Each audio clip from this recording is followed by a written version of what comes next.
Hi, back to the apron, a little bit of a cooking preview, and it's time in the kitchen. Cream of broccoli soup with croutons. Let's see how this goes. Cream of broccoli soup, and you have to see the new hot pans I purchased. They're nice. Two of them. All right, so cream of broccoli soup. I think cooled off. It's become a bit of a broth more than a soup. Maybe cream of broccoli broth it has become. And then I got a new rice spice from Bulk Barn, and the zucchini, peppers, orange and yellow to make the summers last. That'd be nice. Lots more of summer. On the East Coast. Say yay! And that's the thing again. So now I'm taking off my apron, and I just have to say, once for all those viewers out there who are overcome by, maybe I need to get the apron off, or with the apron for my son who are overcome by some kind of feminine sentiment because so much of cooking, and that all brings back days of raising their children, or days of being single, and working, feminist women as well. A little bit. Oh, that was all so difficult, but so much fun. And this is for now. I have to take off the apron. But reds and violets. This nice clothes, and not the reds and violets, but mostly in my home, reds and violets kind of, for a long time through my son's growing years, got my apron in a way, small teas, that small gatherings, that sort of thing. And so here, what would I say? I would have to sniff. I sobbed there, like as Joseph here says. But here I would sniff, because despite the dress, the engineer comes out. All right, so I'm gonna sniff.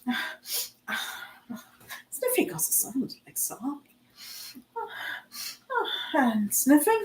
So that's a Georgette hair, and I'm gonna just taste quickly and put some croutons. These croutons tasted remarkably poor yesterday, but I swear by them. There's actually Caesar salad croutons, but they're very tasty. So this time, twist of pepper, but it would take time on the show.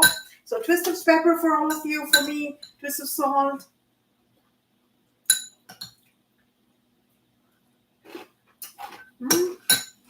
More. The rice pies. It's in those bins. It's in those bins in Bulk Barn. It's hot.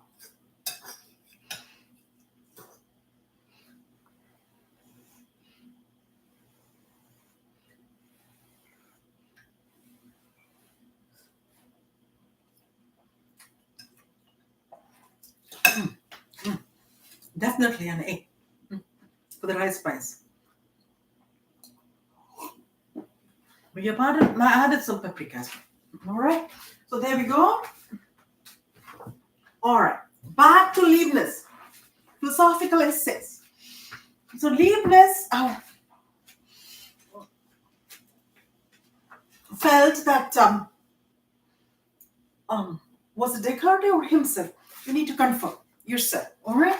That like he was not flattered enough. He didn't have, Descartes was flattered, had many flatterers, but deserved. All right, it's just certainly deserved. Descartes proved the existence of God by saying that matter, God is present in matter, and matter takes all forms. All right, I mean, matter cannot be created or destroyed. That's the basic law, and so there's God, so some form of God that proves the existence of God. That was what Descartes said. I moved on to famous Sanskrit saying, which is a philosophy of, me and my family and that sort of thing. Beg your pardons, we're called Smartha Brahmins. We are worshippers of Shiva. Excuse me, beg your pardon. So, Aham Brahmasmi means, God's within me. I myself, I'm the creator, or the soul of creation is in me. Cogito, you all know the Latin saying, Einstein made it famous, or was it Descartes himself who made it famous? Cogito ergo sum. I think, therefore I am. So from the first one, from the second one, cogito ergo sum, there is constantly thought flow in me. So in one's brain. And that's how I'm a thinking soul. How do I quantify abstract thoughts? So that's part two. That's for the Sanskrit saying. But for there's constantly thought flow in me, why don't we do Newton's law of viscosity? Look, brings back good memories. Professor Taras, and for a little while there, Professor Chang. But Professor Taras, I did 2 courses. And, he was a charming man. Professor Chang, well,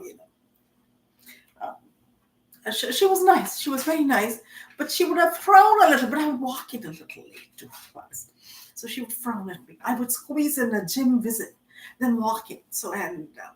But she did have a decided partiality for a handsome PhD student, but who was not very talkative.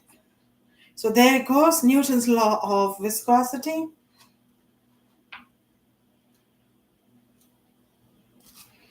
I can relate it, I can just say it, but it would not. Newton's law of viscosity, theory of viscosity of fluids.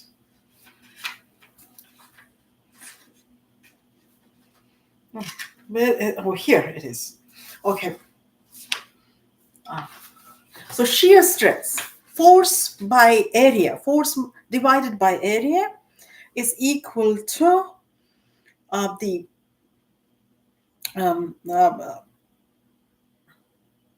mu.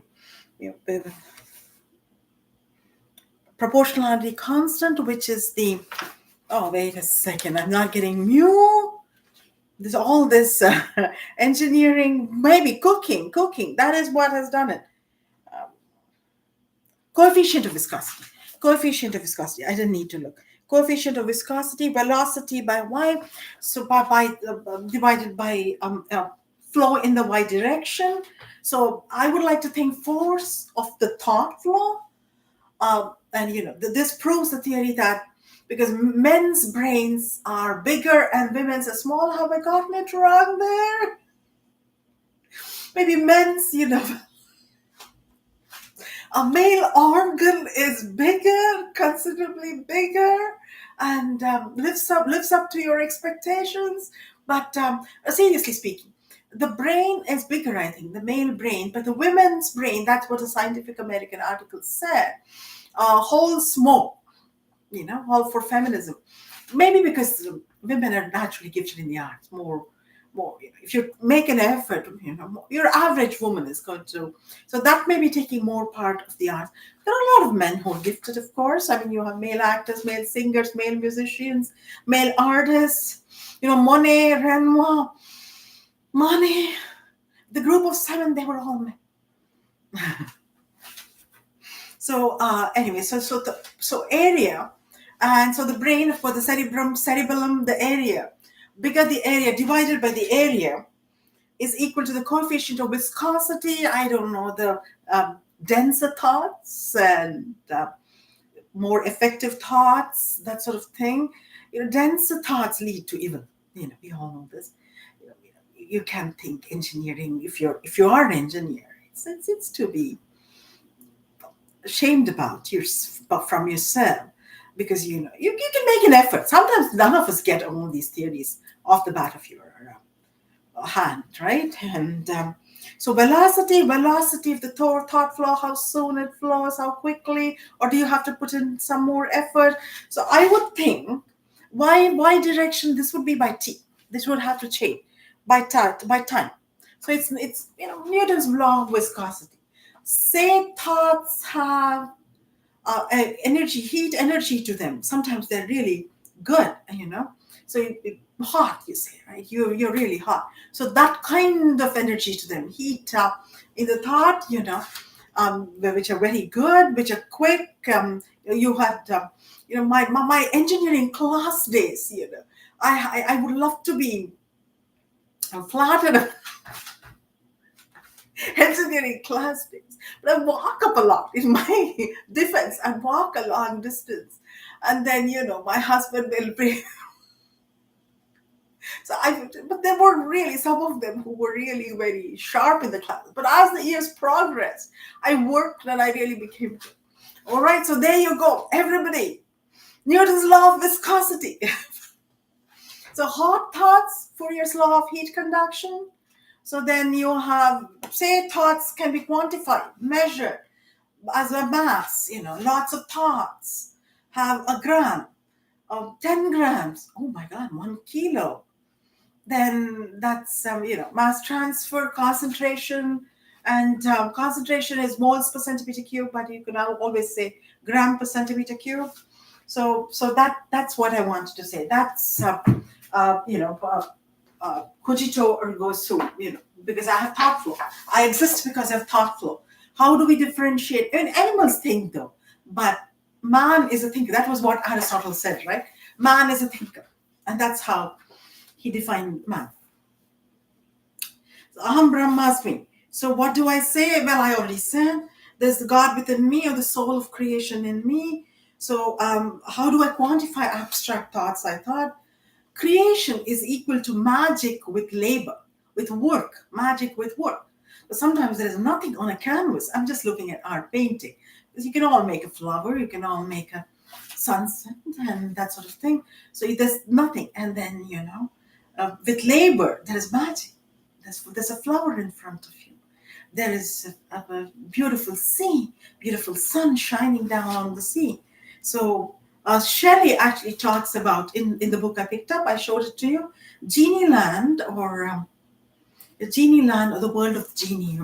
So that is what he meant, where he perceived in the nature around him, the genie coming and making spring, right? You rub a lamp on the spring day, and there's a beautiful day after going through winter. Winter has magic.